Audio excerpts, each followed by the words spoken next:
ಹೇ ಶಾರದೆ ದಯ ಪಾಲಿಸು, ಈ ಬಾಳನು ಬೆಳಕಾಗಿಸು.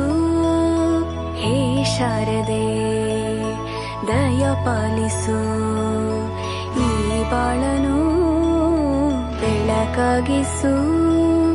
ನಾಳೆಗಳ ದಾರಿಯಲೇ ನಂಬಿಕೆಯ ನೆಲೆಯಾಗಿರಿಸು, ಮುನ್ನಡೆಸು.